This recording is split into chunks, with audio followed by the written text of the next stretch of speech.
ধরনের কোনো রাজনৈতিক দলের সাথে যুক্ত না। যখন আমাদের পিছনের স্যারেরা গার্ড দিচ্ছিল, স্যারেদের টেনে টেনে মারছিল, তখন একটা ছাত্র হিসাবে কি করে নিজেকে আটকে রাখতে পারি? আমাদের প্রকাশ বাবুকে, আমাদের বিপ্লব বাবুকে সব ধরে ধরে মারছিল, আমাদের স্যারেদের মারছিল, মহিলাদের টেনে টেনে মারছিল।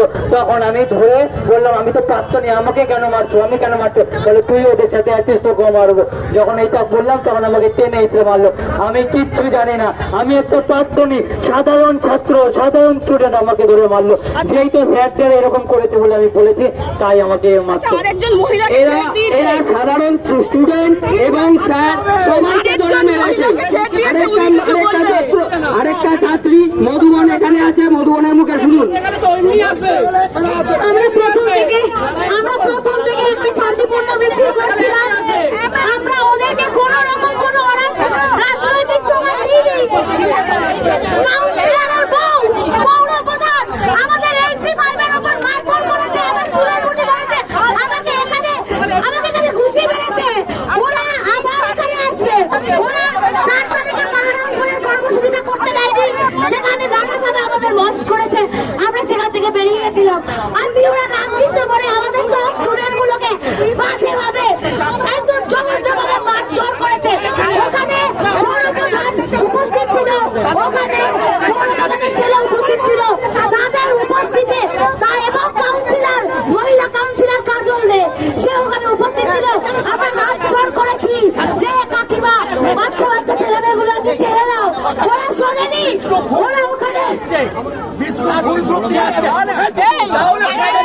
বাড়ি যা অনেক হয়েছে, জাস্টিস মারাচ্ছিস দেখাচ্ছি বলে গালি অবাধ্য, চুলের মুঠি ধরে বেড়া করেছে।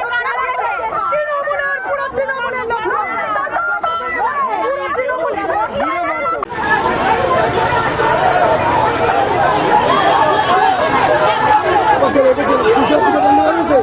আমি বন্ধ করবো না, করবো না, আপনার আমি বন্ধ করবো না, বন্ধ করবো না। মেয়েদেরকে হাত দেবে না প্লিজ।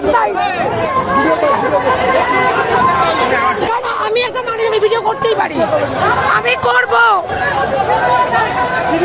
আপনারা জোর চুরি করবে, আমরা সহ্য করবো না।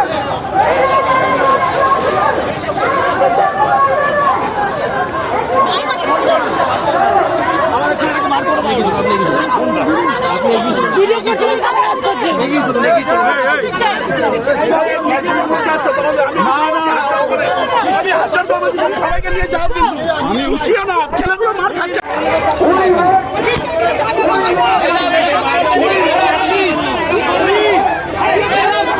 বাবাই তুই সরে আয়, বাবাই তুই সরে আয়।